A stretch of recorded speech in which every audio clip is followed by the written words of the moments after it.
FS Elite at FlightSimExpo 2024 is proudly brought to you by SimBit World's A Pilot's Life Chapter 2. Check it out now on SimMarket and also on Contrail.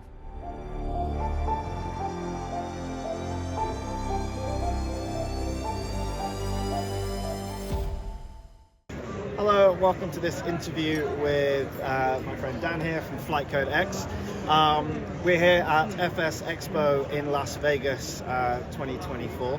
My name's Jordan, and I have, like I said, with me Dan. Hi Dan, thanks for joining us today. Very good, how are you? I'm just surviving, it's a long weekend. Yeah, so we're at the tail end of the very last day here at Expo.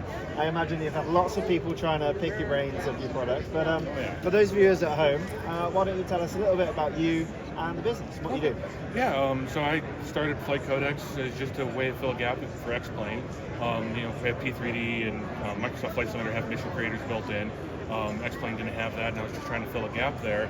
So I came up with this no-code way of building scenarios in X-Plane.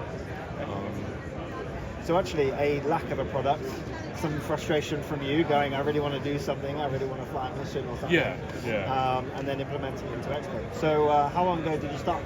About a little over a year ago, but really been working hard on it since last October. So, and I released back in March. Fantastic. So since March, how's it been? It's slow going, but it's picking up. Just trying to feel the business out and all that other fun stuff. And what's your background? Software engineering, hardware engineering. I do a lot of other things. Build flight sticks, panels. I partnered with True Course here to help fill their gap as well for their training, because they do a whole training course and curriculum for their stuff. So that was another reason to build FlightCodeX. That's really exciting. And obviously since March, I'm sure you've had lots of feedback.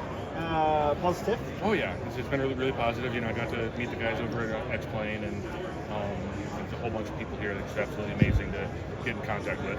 Yeah, and it looks like X-Plane are making strides in helping you through WebSockets, APIs, and third-party developing abilities to make the process of implementing something like this a little bit easier. So how have you found the progression? Obviously X-Plane's changed quite a bit over the last 6 months since you started.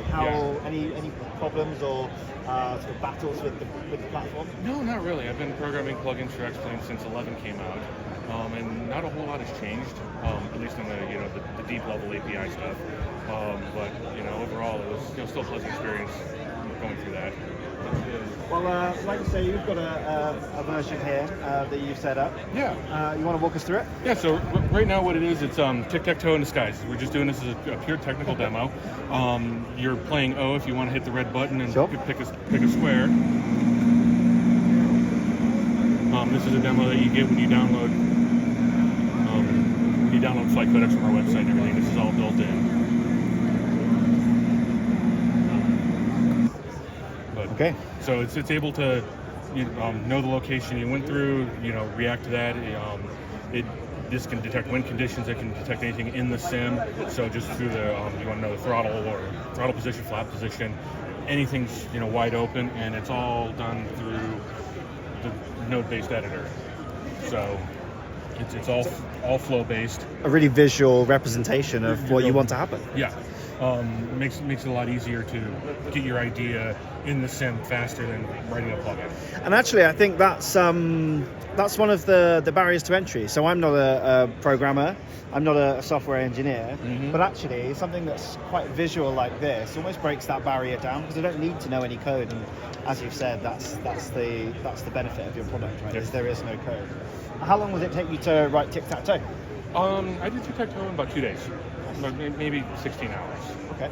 So, but that's me still learning how to use my own product. Yeah.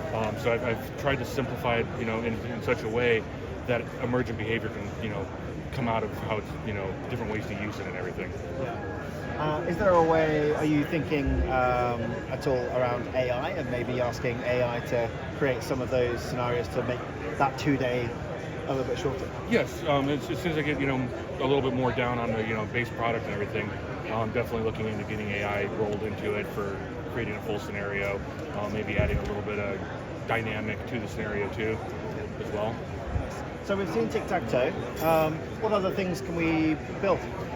So like Red Bull Air Race, Pilot Racing. rescue missions. We have a demo on this unit over here that's a downwind landing at Prescott Airport. Flow checklist, quiz a pilot, get through a flow as fast as possible. So there's a real world application for building something like this. Yeah, and I also heard from some of the media partners here that it would be a great tool for them to help generate their content. So, when they're flying their sims and, doing their streams, it can be used to, add some spice to the flight. Yeah. And actually, we always need a reason to fly, right? I think for me personally, I spend more time thinking about what I'm going to fly and where I'm going to fly it than actually flying the actual sim. So I think, that's a real nice way of doing things. So since March, how has your community grown? Because obviously you're providing the tool to make these things. Is there a central space where things like this are shared?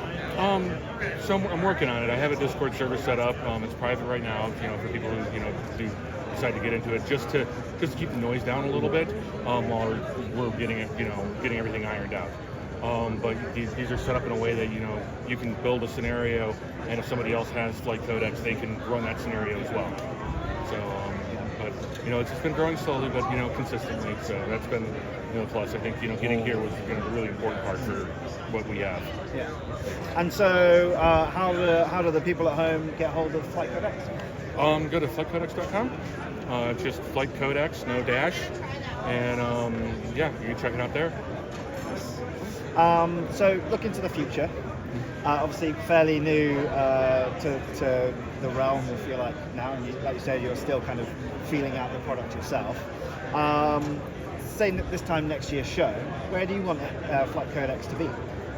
On everybody's X-plane install, so they can have so they can do whatever they want, from creating tic-tac-toe, or I want to see what the wild ideas are out there, And that is the best thing about the community, right? Because everyone will use the sim for different things, or want to build something different to the next person. So that's really exciting. I think X-Plane certainly has a community full of people like that. So Dan, thank you so much for your time today. I've really enjoyed it, and hopefully the guys back at home have a better feel of flight codecs now.